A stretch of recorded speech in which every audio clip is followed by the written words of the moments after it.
അടുക്കളയിൽ കുറച്ച് ജോലികളുണ്ട്, നമുക്ക് എപ്പോഴും ചെയ്യുന്നതായിരിക്കും വളരെ മടുപ്പ് തോന്നുന്നത് അല്ലേ. അതിൽ നിന്നൊക്കെ ഒരു മോചനം നമ്മൾ എപ്പോഴും ആഗ്രഹിക്കുന്നതല്ലേ. അതിന് പറ്റിയ നല്ല നല്ല ടിപ്സുകൾ കളക്ട് ചെയ്തിട്ട് ഞാൻ വന്നേക്കുന്നത്. ഇപ്പോൾ പണ്ട് കാലത്തെ പോലെയല്ല. പണ്ടാണെങ്കിൽ നമ്മൾ രാത്രിയൊക്കെ കഞ്ഞിയും പയറും അതുപോലെ തന്നെ നമ്മൾ ചോറൊക്കെ തന്നെയായിരുന്നു കഴിച്ചുകൊണ്ടിരുന്നത്. പക്ഷേ ഇപ്പം അങ്ങനെയല്ല. ബ്രേക്ക്ഫാസ്റ്റ് തന്നെ രാത്രി കഴിക്കണ ചപ്പാത്തിയോ പൂരിയോ പുട്ടോ ഒക്കെ ഉണ്ടാക്കണം. അപ്പോൾ നമുക്ക് അതൊക്കെ എളുപ്പമാക്കുന്ന നല്ല കിടിലൻ ടിപ്സുകൾ കളക്ട് ചെയ്തിട്ടാണ് വന്നേക്കുന്നത്. സിമ്പിൾ ടിപ്സ് ഈസി ലൈഫിലേക്ക് എല്ലാ കൂട്ടുകാർക്കും സ്വാഗതം. നല്ലൊരു ദിവസം നേർന്നുകൊണ്ട് നമുക്ക് നമ്മുടെ വീഡിയോയിലേക്ക് പോവാം.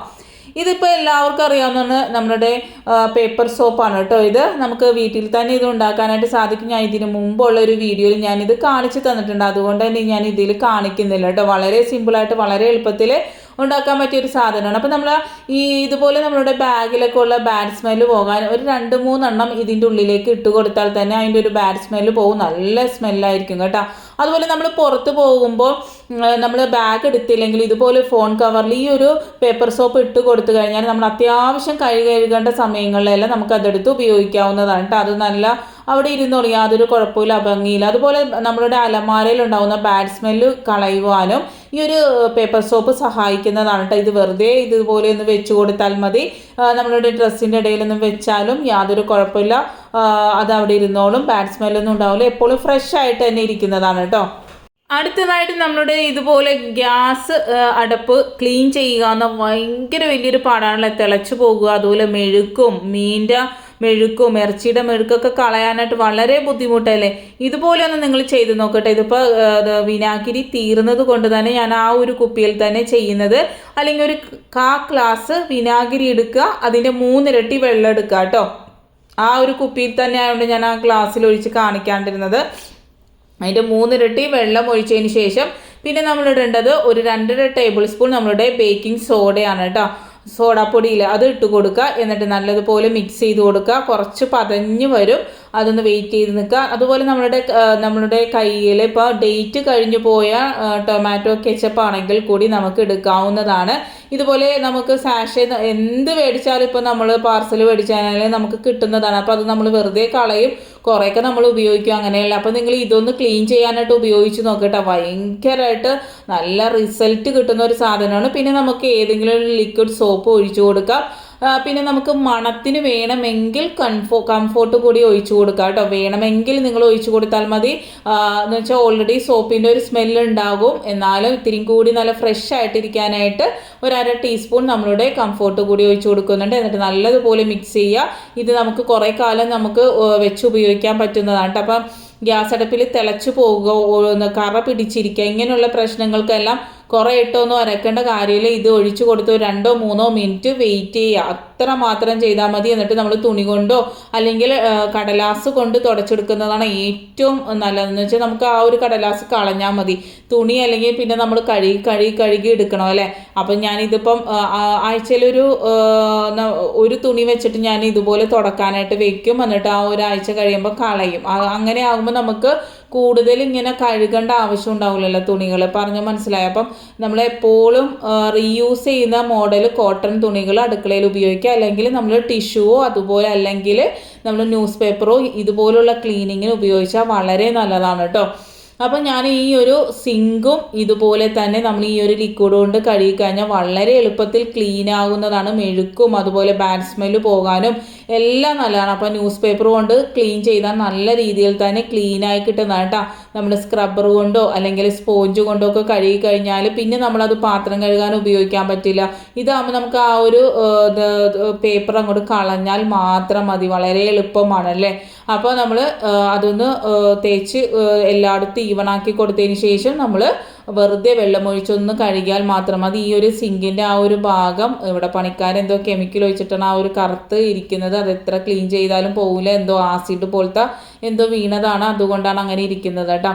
അപ്പോൾ അടുത്തതായിട്ട് ഇതിൻ്റെ ഉള്ളിൽ നിന്നും വരുന്ന ബാഡ് സ്മെല്ലും അതുപോലെ രാത്രി കാലങ്ങളിൽ പാറ്റ, പല്ലി, പുഴുക്കളൊക്കെ വരാൻ സാധ്യതയുണ്ട്. അപ്പോൾ ഇതുപോലെ ഒരു ന്യൂസ് പേപ്പർ ഇതുപോലെ വെച്ച് കൊടുത്തു കഴിഞ്ഞാൽ അതിൽ നിന്നുള്ള ബാഡ് സ്മെല്ലും പോകും. അതുപോലെ ഇഴജന്തുക്കളുടെ ശല്യം ഇല്ലാതിരിക്കാനും വളരെ നല്ലതാണ്. ബാഡ് സ്മെല്ല് തീരെ ഇല്ലാതാവുന്നതായിട്ട് കാണാൻ സാധിക്കുന്നതാണ്. നമ്മൾ കളയാനായിട്ട് വെച്ചേക്കുന്ന ഏതെങ്കിലും ഒരു ന്യൂസ് പേപ്പർ എടുത്ത് ഇതുപോലെ വെച്ചാൽ മതി. എല്ലാ ദിവസവും രാത്രി നിങ്ങൾ ഇതുപോലെ ഒന്ന് ചെയ്ത് നോക്കട്ടെ.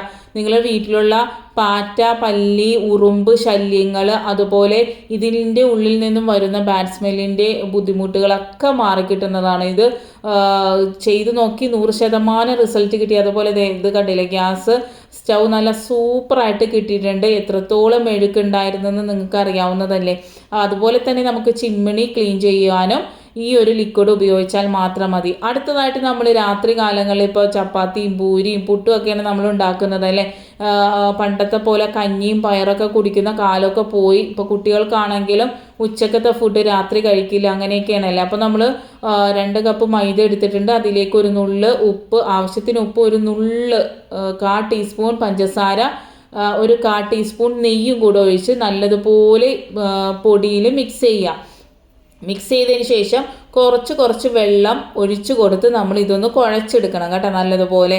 നമ്മൾ ഇങ്ങനെ ചെയ്യുമ്പോൾ പഞ്ചസാര ഒരു നുള്ള് ഇടുന്നതിൻ്റെ കാരണം നമ്മളിത് എത്ര ദിവസം ഫ്രിഡ്ജിൽ വെച്ചാലും യാതൊരു കേടും ഉണ്ടാവില്ല. കാറ്ററിങ്ങിലെ ഒരു ചേച്ചി എനിക്ക് പറഞ്ഞെന്ന ഒരു ഐഡിയ ആണ്. അവരിങ്ങനെയാണ് ഇപ്പം കാറ്ററിങ് ജോലിക്കാരെന്ന് പറഞ്ഞു കഴിഞ്ഞാൽ ലൈവായിട്ട് പൊരിക്കുക ഉണ്ടാക്കുകയൊക്കെ ചെയ്യുന്നത് നിങ്ങൾ കണ്ടിട്ടുണ്ടല്ലോ. അപ്പോൾ കുറച്ചധികം നമ്മൾ ഇതുപോലെ ചെയ്ത് വെച്ച് കഴിഞ്ഞാൽ അവർക്ക് വളരെ എളുപ്പമായിട്ട് പൊരിച്ചെടുക്കാനായിട്ട് സാധിക്കും. ചപ്പാത്തി ആണെങ്കിലും നിങ്ങൾ ഇതുപോലെ തന്നെ ചെയ്താൽ മതി കേട്ടോ.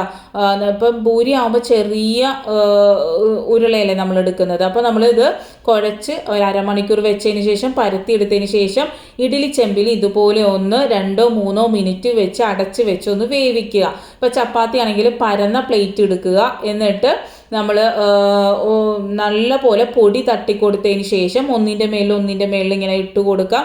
ഒരു 10 ചപ്പാത്തി അറ്റ് ടൈം നമുക്ക് ഇട്ട് കൊടുക്കാം. എന്നിട്ട് നമ്മൾ ഇതുപോലെ ഒരു പാത്രത്തിലിട്ട് ഇതിൻ്റെ ഒരു ചൂട് പോകുന്നത് വരെ വെയിറ്റ് ചെയ്യുക കേട്ടോ.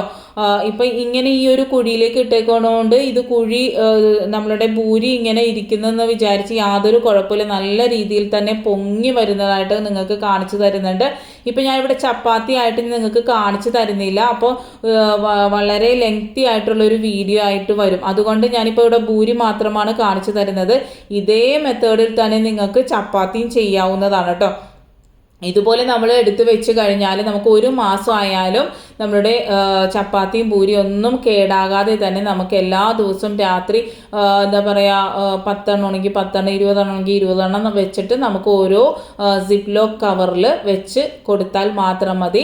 ഫ്രീസറിലൊന്നും വെക്കേണ്ട കാര്യമില്ല, താഴെ മാത്രം വെച്ചാൽ മതി. എത്രത്തോളം ഒരു ദിവസം നിങ്ങൾക്ക് എത്രത്തോളം വേണം ആ ഒരു അളവിന് നിങ്ങൾ ഈ ഒരു പോലെ അല്ലെങ്കിൽ എയർ ടൈറ്റ് ആയിട്ടുള്ള ഒരു കണ്ടെയ്നറിലാണെങ്കിലും വെച്ച് കൊടുത്താൽ മതി. നമ്മൾ കുറേ ക്വാണ്ടിറ്റി ഒരു മാസത്തേക്കുള്ള ഒരു ഒറ്റയടിക്ക് ഒരു ക്വാണ്ടിറ്റി എടുത്ത് വെച്ച് നമ്മൾ പിന്നെ അതെടുത്ത് ഫ്രിഡ്ജിൻ്റെ പുറത്ത് വെച്ച് കൈയിട്ട് ഉപയോഗിക്കുമ്പോഴൊക്കെ അത് പെട്ടെന്ന് ചീത്തയായിപ്പോൾ. പക്ഷേ ഇതുപോലെ നമ്മൾ ഒരു ദിവസത്തേക്കുള്ള എത്രത്തോളം എത്ര അളവാണോ അത്രത്തോളം നമ്മൾ ഇതുപോലെ ഇങ്ങനെ സ്റ്റോർ ചെയ്ത് കഴിഞ്ഞാൽ അത് പെട്ടെന്നൊന്നും ചീത്താവില്ല. എന്ന് വെച്ചാൽ ആ ഒരു ടൈമിന് മാത്രം നമ്മൾ ആ ഒരു ക്വാണ്ടിറ്റി മാത്രമല്ലേ നമ്മൾ എടുക്കുന്നത്. അപ്പോൾ അത് നമ്മൾ പുറത്ത് വെച്ചുള്ള ആ ഒരു ഉപയോഗമൊന്നും വരുന്നുമില്ല. അപ്പോൾ ഞാനിത് പിറ്റേ ദിവസം നിങ്ങൾക്ക് ഞാൻ ഇത് പൊരിച്ച് കാണിച്ചു തരുന്നുണ്ട്. യാതൊരു കുഴപ്പമില്ല. നമ്മൾ എടുത്ത ഉടനെ നമുക്ക് ഉപയോഗിക്കാവുന്നതാണ്. വളരെ സിമ്പിളായിട്ട് ഒരു പാർട്ടിയൊക്കെ നടക്കണമെങ്കിൽ നിങ്ങൾ ഇതുപോലെ കുറച്ചധികം അറേഞ്ച് ചെയ്ത് വെച്ച് കഴിഞ്ഞാൽ ലൈവായിട്ട് അവർക്ക് പൊരിച്ച് കൊടുക്കാനും യാതൊരു ബുദ്ധിമുട്ടും ഇല്ലാതെ നമ്മൾ സിമ്പിളായിട്ട് ചെയ്തെടുക്കാനായിട്ട് സാധിക്കുന്നതാണ് കേട്ടോ. കണ്ടില്ലേ, നല്ല രീതിയിൽ തന്നെ നമ്മൾ ഫ്രഷ് ആയിട്ട് ഉണ്ടാക്കുന്ന ആ ഒരു ഇതുപോലെ തന്നെ ആ ഒരു പൂരിയായി കിട്ടിയിട്ടുണ്ട്. നമ്മൾ ഫ്രിഡ്ജിൽ വെച്ചതിൻ്റെ യാതൊരു അതുമല്ല എണ്ണ അധികം യൂസ് ചെയ്യേണ്ട ആവശ്യമേ ഉണ്ടാവില്ല കേട്ടോ. നിങ്ങളൊന്ന് ചെയ്ത് നോക്കണം. പൂരി ഉണ്ടാക്കുമ്പോൾ ഏറ്റവും വലിയ പ്രശ്നമാണ് കൂടുതൽ എണ്ണ വേണം എന്നുള്ളത് അല്ലേ. പക്ഷേ ഇത് ഒരു തരി പോലെ എണ്ണ കുടിക്കുകയില്ല. അതുപോലെ തന്നെ വളരെ കുറച്ച് എണ്ണ ഉപയോഗിച്ചാൽ മാത്രം മതി കേട്ടോ. നല്ല സോഫ്റ്റ് ആയിട്ടുള്ള നല്ല പഫി ആയിട്ടുള്ള പൂരി റെഡിയാണ്. ഇതുപോലെ തന്നെ നിങ്ങൾക്ക് ചപ്പാത്തിയും ചെയ്യാവുന്നതാണ്. നമുക്ക് ചപ്പാത്തി ആവുമ്പോൾ പരന്ന പാത്രത്തിൽ വെച്ചിട്ട് ഞാൻ പറഞ്ഞ പോലെ ഒരു 2-3 മിനിറ്റ് ആവി കയറ്റിയതിന് ശേഷം ഓരോ സിബ്ലോക്ക് കവറിലും ആയിട്ട് വെച്ച് കൊടുത്താൽ മാത്രം മതി. വളരെ എളുപ്പമായിട്ടുള്ള ഒരു കിഡിലൻ ടിപ്പല്ലേ ഇത് ഞാൻ ഈ ഒരു ടിപ്പുകളെല്ലാം ഞാൻ ചെയ്ത് നോക്കി 100% റിസൾട്ട് ഉള്ളതാണ് നിങ്ങളുമായിട്ട് ഞാൻ ഷെയർ ചെയ്തിരിക്കുന്നത്. മസ്റ്റായിട്ടും ട്രൈ ചെയ്ത് നോക്കാം. അപ്പം നിങ്ങൾക്ക് ഇഷ്ടപ്പെടുകയാണെങ്കിൽ നിങ്ങൾ ലൈക്ക് ഇടാനും കമൻറ്റ് ചെയ്യാനും ഷെയർ ചെയ്യാനൊന്നും മറക്കരുത്. നിങ്ങളുടെ സപ്പോർട്ടാണ് എന്നെ ഇവിടെ വരെയും എത്തിച്ചതെന്ന് നിങ്ങൾക്ക് അറിയാവുന്നതാണ്. അപ്പം എന്നെ സ്ഥിരമായി സപ്പോർട്ട് സപ്പോർട്ട് ചെയ്യുന്ന കുറേ സബ്സ്ക്രൈബേഴ്സ് ഉണ്ട്, അതെനിക്കറിയാം. അപ്പോൾ എല്ലാവർക്കും ഹൃദയത്തിൻ്റെ ഭാഷയിൽ നന്ദിയുണ്ട്.